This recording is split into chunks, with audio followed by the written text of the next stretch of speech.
मिलने तो मुझे पेंशन भी चाहिए। जो मुस्तफ़ा है हमारी इस नई बनी को तुझे बादशाह बनाने की नियत रखता है। हमारे साथ हमारे शौहर की कारनामे, हमारी पीठ पे छोरा घोंपा है उसने। इस घर की डील कर चुका। हेलो फ्रेंड, जिस तरह मुस्तफ़ा को इसके घर वालों ने धक्के देकर घर से निकाला है, इससे वो पूरी तरह बदल चुका है। वो पहले वाला मुस्तफ़ा रहा ही नहीं था और ये बात शर्जीना बहुत अच्छी तरह महसूस कर रही थी कि ना तो वो पहले की तरह बात बात पर हंसता है और ना ही इसके चेहरे पर खुशी का कोई लम्हा असर करता है। उसे अब सिर्फ पैसा कमाने की फिक्र थी और अब तो मुस्तफ़ा ने नई जॉब शुरू की थी जहाँ पर वो पार्टनर के तौर पर काम कर रहा है, क्योंकि जोसेफ ने इसे जिस तरह धोखा दिया था इससे वो काफ़ी मोहतात हो चुका था। इसलिए उसने अपनी शराइत पर गेमिंग कंपनी ज्वाइन की थी। उस कंपनी का मालिक भी ये सारी बात जानता था, इसलिए उसने मुस्तफ़ा की सारी शराइत मान ली थी। वो जानता था कि मुस्तफ़ा ही वो शख्स है जो गेमिंग की दुनिया में इसकी कंपनी को आसमान की बुलंदियों तक लेकर जा सकता है। और मुस्तफ़ा भी दिन रात मेहनत करता है तो वो मुस्तफ़ा की कारकर्दगी से और भी ज़्यादा खुश होता है। अब मुस्तफ़ा भी अपने काम का बाकायदा 0.5% लेता है, जिससे इसकी आमदनी भी बहुत अच्छी हो जाती है। और इस बात से शर्जीना भी बहुत ज़्यादा खुश होती है, लेकिन इस सब में वो इतना मसरूफ़ हो जाता है कि वो शर्जीना को टाइम ही नहीं दे पाता और अक्सर रात को भी घर देर से आता है और वो यूँ ही इंतज़ार करती रह जाती है।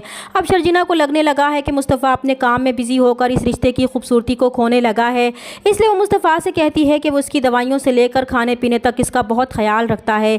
लेकिन इसने कभी ये नहीं पूछा कि इनका बेबी कैसा है, क्या उसे अपने बेबी के आने की ज़रा भी खुशी नहीं है।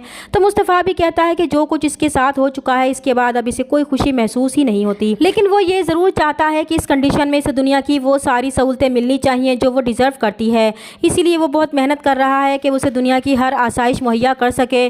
तभी शर्जीना मुस्तफ़ा को याद दिलाती है कि इन सब चीज़ों के साथ तो इसे प्यार, मोहब्बत और अटेंशन की भी तो ज़रूरत है। तो ये बात सुनकर मुस्तफ़ा परेशान हो जाता है कि वो शर्जीना को कैसे समझाए कि वो ये सब इसी के लिए तो कर रहा है। दूसरी तरफ अदील जो खुद को बहुत ज़्यादा चालाक समझता है, लेकिन वो नहीं जानता कि इसका बुरा वक्त शुरू हो चुका है, क्योंकि अदील पर शक होने की वजह से रुबाब के बाप ने एक लड़की को अदील के पीछे लगाया हुआ है जो इसकी हर हरकत पर नज़र रखे हुए है। और वो लड़की भी अदील को अपनी खूबसूरती के जाल में फंसाकर उसे बेवकूफ़ बना रही है और अदील भी बहुत आसानी से उसके जाल में फंस चुका है। उसे ये अंदाज़ा ही नहीं है कि वो लड़की इसके साथ क्या करने वाली है। और फिर वो लड़की मौका मिलते ही अदील के लैपटॉप से सारा डाटा कॉपी करके अदील के खिलाफ सबूत हासिल कर लेती है और फिर वो सारे सबूत रुबाब के बाप तक पहुँच जाते हैं, जिन्हें देख कर इनके पाँव तले से ज़मीन ही निकल जाती है। फिर वो सारे सबूत लेकर रुबाब के पास जाते हैं, उसके मुँह पर मारते हैं और कहते हैं कि इनका शक बिल्कुल सही निकला। इस फाइल में इसके शौहर के तमाम कारनामे मौजूद हैं। अदील ने इनकी पीठ पर छुरा घोंपा है।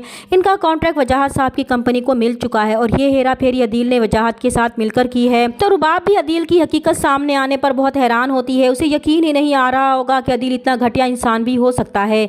इधर अदील इस बात से बेखबर अपना ज़ाती बिजनेस स्टार्ट करने की तैयारी कर रहा है। इसके लिए इसने बाप से पूछे बगैर घर का सौदा भी कर दिया है और फिर वो घर जाएगा, इफ्तिखार साहब से कहेगा कि उन्हें अब यहाँ रहने की ज़रूरत नहीं है, वो इनके साथ अब इसके घर में रहेंगे क्योंकि इसने ये घर बेच दिया है। तो इफ्तिखार साहब जवाब देंगे कि ये घर इनकी ज़िंदगी की आखिरी जमा पूंजी है, इसलिए वो इस घर को किसी भी सूरत में नहीं छोड़ सकते।